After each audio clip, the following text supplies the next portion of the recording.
And if you're not a member of TiE Delhi-NCR, please do become a member. Any volunteer or the registration desk can help you with that. And I now want to quickly move towards an exciting panel where we're going to be releasing a report as well, which is a joint TiE-BCG and Times report on the Indian startup ecosystem road to hyperscale. Can I please invite on stage Siddharth Madan, who's a partner at BCG, and Abhinav Bansal, who heads strategy at Times Bridge, to come up on stage, tell us about the report, and take it from there.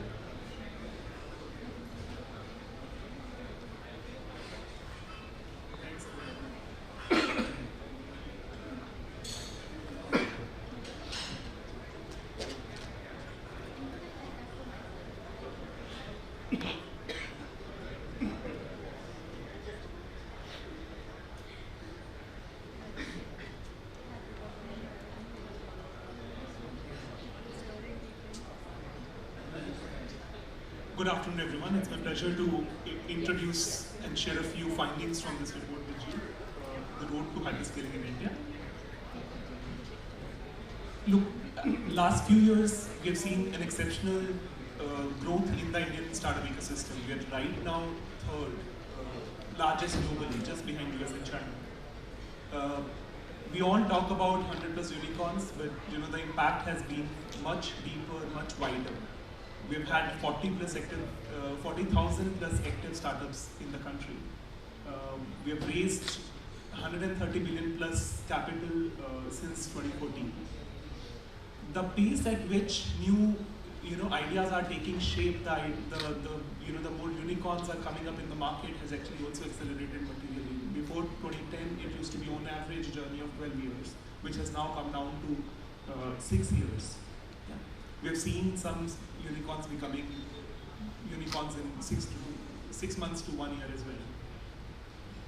Now, while we want to celebrate entrepreneurship in general, the focus for this report has particularly been on the right side, the two boxes that you see on the right. Essentially riding that hockey stick which any founder would want to do via hyperscale. We have actually analyzed journeys of more than 20 startups. We've spoken to founders, investors in many of these to understand what their journey is like. And we have tried to uncover some stories on what exactly they did in their journey to hyperscaling, which helped them grow fast. Let me share a few stories with you. So, for instance, if you look at how Nimisha actually managed to unlock a market, it was always cool for all of the startups to think about going and riding on the Bharat story, going small town, but very few have actually been able to build scale the business in the small towns. Nimisha was one such organization which came at tier 2, tier 3 cities first. They thought of a consumer who was not yet buying on Amazon's, who needed the support, and they created a very innovative reseller-led model wherein somebody was actually walking them through the journey, helped them bring to the market. It has been India's pride when we saw somebody in Silicon Valley starting their pitch as we are the Meesho of US, not as the Uber of India, the Airbnb of India. In Policy Bazaar, it was an interesting conversation with the founder. They've actually managed to create mini founders for each and every part of the businesses who have had not just the entrepreneurial mindset, but the flex actually to work like an owner for different P&Ls. And in that process, they've actually managed to create multiple organizations also within. So Paisa Bazaar literally came out of them. Uber, we also looked at the global companies which have come to India and have succeeded in building scale business. One of the factors that stood out for us was the scalability of the platform itself, how you think of technology in a very scalable, flexible way. Being able to go into a market, adapt to the local settings without breaking your actual tech mode, which allowed you to build a global business, was something that we, the likes of Ubers and Airbnbs of the world have actually done quite well. they've not just innovated for India, but taken back all of the innovations, Uber Rental, Uber Bus, back to the world and applied it in so many emerging markets. On the SaaS side, again, iCert is one of the organizations which managed to scale very, very fast, rode with the kind of partnerships they did with Microsoft, quickly tapped into their existing B2B selling ecosystem to grow very, very rapidly. These are just some examples, but what we have done in the report is we've actually encapsulated a lot of these stories and learnings in 8 themes and 16, observations of what we have seen companies doing, and there are multiple stories behind how these sectors are being built out. Would encourage you to read these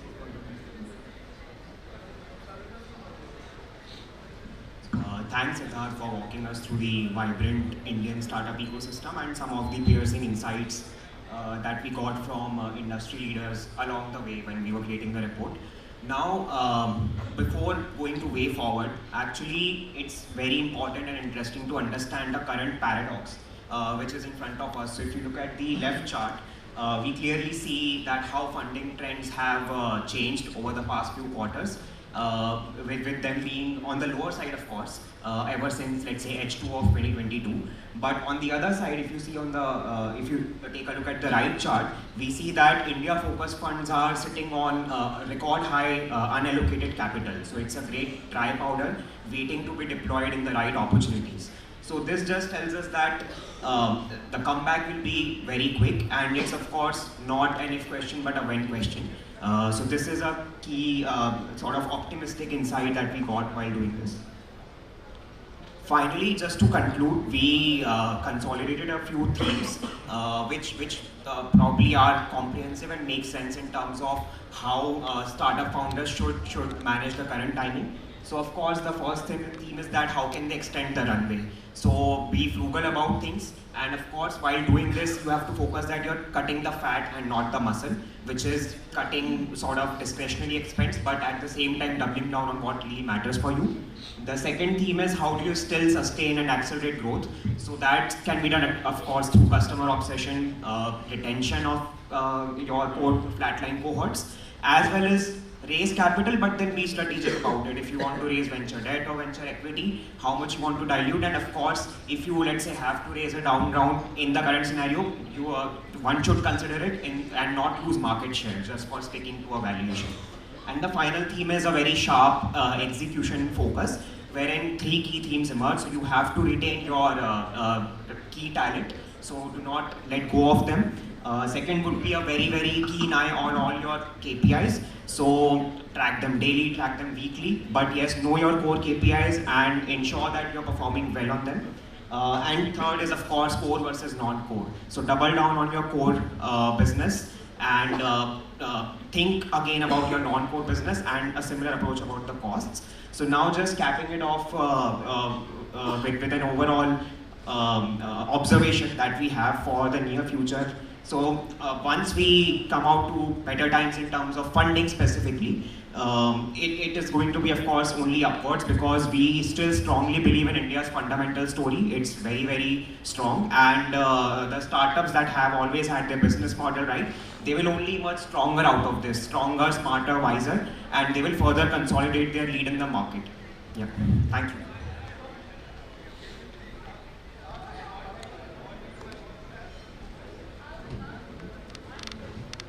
Thank you for sharing some of the key findings from the report, Siddharth and Abhinav. Can I now invite Mr. Shankar, who's Chair, Global Board of Trustees of TiE Global, and who's here with us from the US. Mr. Rohan Joseph, who's VP, Head of Global Investments and Corporate at Times Bridge.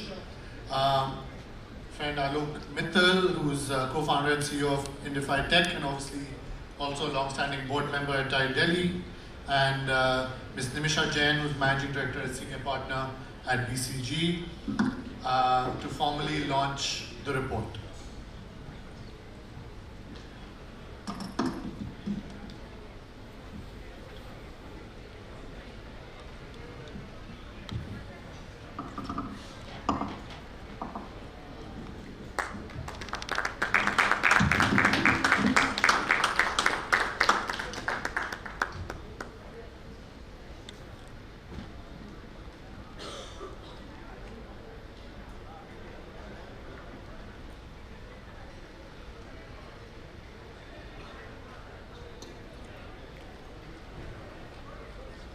Thank you, everyone. And I think for all the founders and investors, to be honest, in the audience, I've flipped through the report, and I think there's a lot of insights packed into what is actually not a very long report, so easy to go through.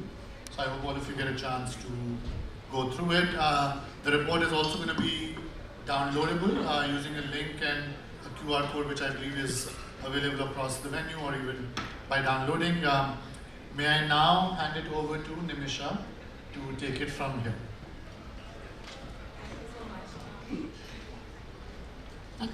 Am I audible? Great. Thanks so much. So maybe, Rohan, we'll start with you first. And as I was listening to Siddharth and Abhinav presenting, I think the one slide that really stayed with me was the fact that actually while investors are being cautious, we hear about that, we see the data that funding is starting to, actual funding has really slowed down and is the lowest it's been in a very long time. But at the same time, we're sitting with a lot of dry powder. So there is money to be invested. And as an investor yourself, what do you make of that paradox? And what kind of funds, startups are actually going to get the money going forward?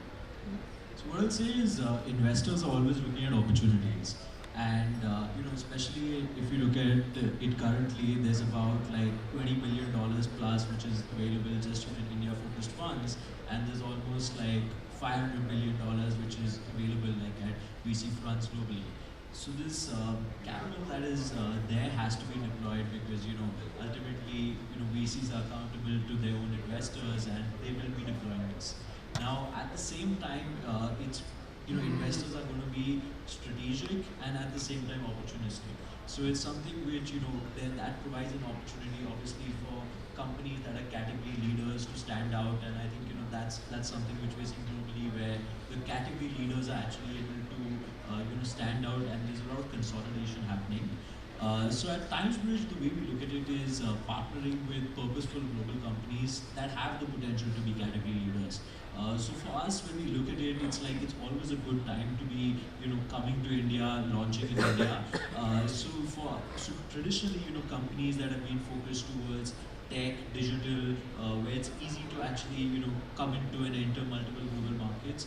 That's an area that, we continue to pursue, and, we actually are currently still pursuing active conversations, active term sheets that are currently in discussion because for us, it's always a good time to be investing in India. Great. I think that leaves many people feeling quite hopeful. Maybe Alok, I'll go to you next. As a founder yourself, what do you make of what everyone is feeling right now, and how do you see the next few quarters playing out? And is this just a blip that's going to turn around, or do you see things going to be very different, at least in the immediate future? No, I think this is the normal. 2021 was a blip, right? And if you look at overall deployment of capital, that was very visible. India invests about $10 to $12 billion in BCP towards startups on an annual basis. 2021 we ended up in excess of $40 billion. So this is not the blip, that was the blip. Right? We're back to the normal. Now what does that mean? If you look at last year's deployment, the volume of deals done came down by about 20%, so there is some impact there. The average value of the deal came down by 50%. Right? So investors are more careful in giving money, and companies will have to be more careful about deploying money. The way I look at this is there's a stack of needs, right? This is the Maslow's hierarchy for startups. I think we will have enough to build our businesses. We will have enough to grow our businesses. What we may not be able to do as effectively is hyperscale the market, which is different from hyperscaling the business. Right? When you get, suddenly 4x the capital pumped into the market, you invest a lot of that in growing the market at a pace that the market is not comfortable with. Right? Discounting happens, large-scale advertising happens. So I think some of that is the first thing that will go out of the window. You'll see that in dropping ticket sizes, even on large scale late-stage businesses. So I think that is how I see the impact and where it translates. I do agree with the sense that there is still a lot of new deals happening, especially early stage continues to be very, very vibrant. And to that extent, I don't think there is lack of availability of capital to startups that are innovating out there. I think these are very, very healthy times. My last not last, second last recollection of this is the dot-com boom and the bust. And the boom was terrific in creating a market that never existed. And I think that is what 2021 has given us. Right now, it's our job to spend the next 5 years leveraging that momentum and translating that into business, revenue, profits. No, very well said. And I think as one looks at current times, it's really about, do you look at it as the glass half full or glass half empty? And there's clearly a lot in the glass half full in terms of opportunities ahead, but also the need for greater thoughtfulness. And I really like your point about, not hyperscaling the market, because sometimes then it's just artificial growth, which at some point is going to fall down. We now look at really driving real and true growth. Shankar, just switching and just taking a leaf from what Alok was talking about. You've seen many cycles, right? Many ups and downs. A few good crises along the way. Someone once said you should never waste a good crisis. But at the same time, crises do end, and there's always light at the end. So, what would your advice be to founders as you look ahead, in the current environment that we're in? What are some of the things to do not to waste the current times? And I don't want to call it a crisis. I don't think we're quite there, but really make the most out of where we are right now. Actually, I'm the oldest guy in the room. That's why. So, yeah, I started my first company in the 80s, and over 25 years I've started 6 companies. One failed and 5 of them exited. So I've gone through all this up and down, right? Inflation, recession, the dot-com burst. I've seen all of those. So I have a lot of experience in this ride that we up and down. So as entrepreneurs, I think we just got to ride the wave. The future is always there. As entrepreneurs, we are eternal optimists. So you have to be optimistic and stay the course. Look at the fundamentals. It's always the fundamentals. These basic things which we all talk about.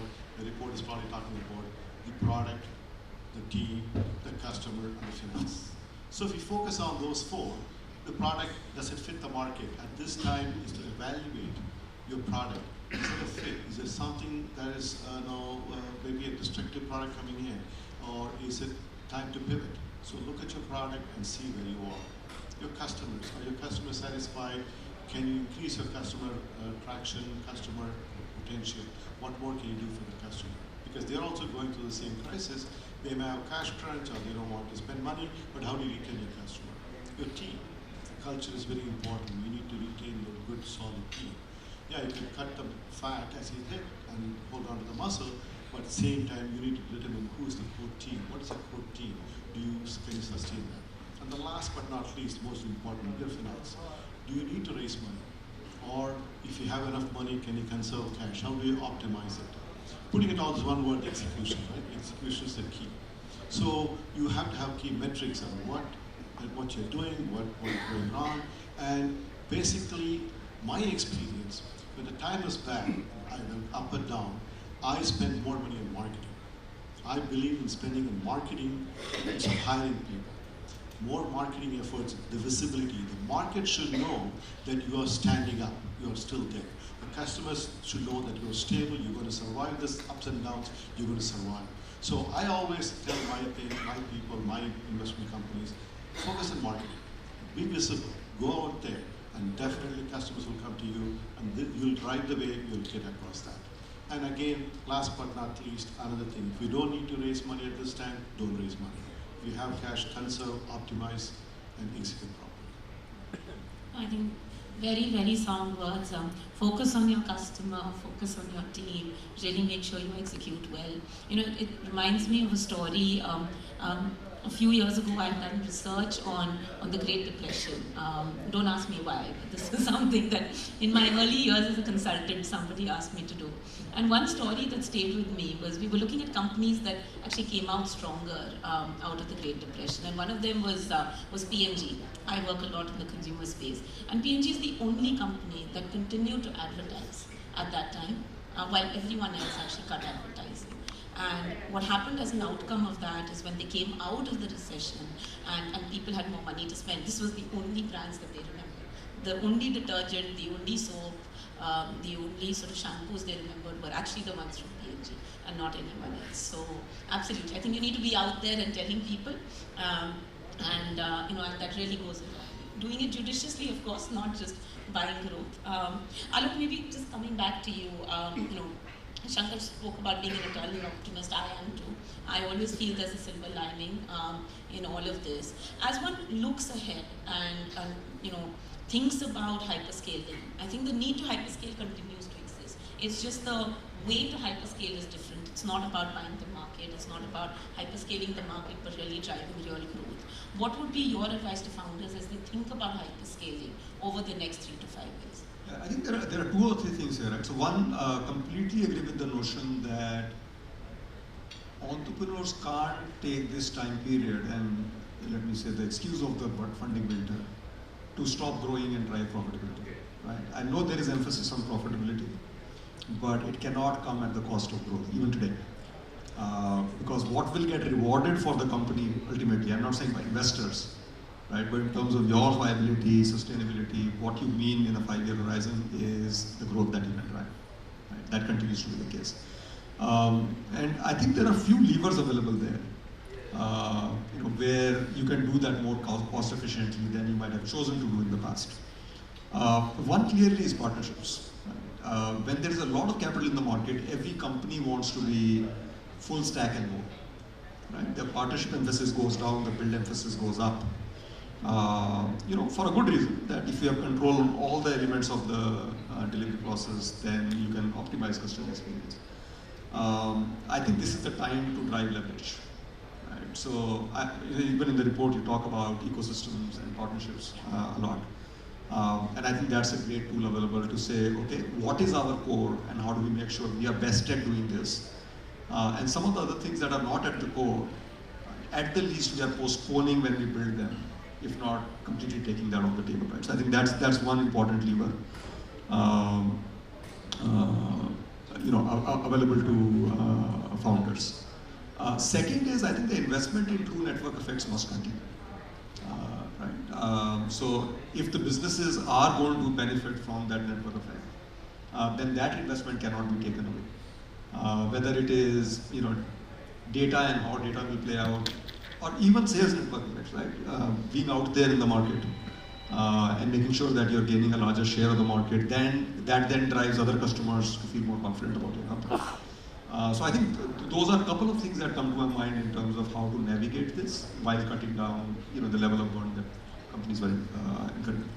Very helpful. I mean, it's the and, not the or. It is growth and profitability. You don't choose. And really about thoughtfully thinking about building leverage. I think that stays with me. So don't have to do everything yourself. And it's also a question of sequencing, right? One can start right now with the leverage and over time think about taking everything in-house rather than trying to do everything full stack up front. Absolutely.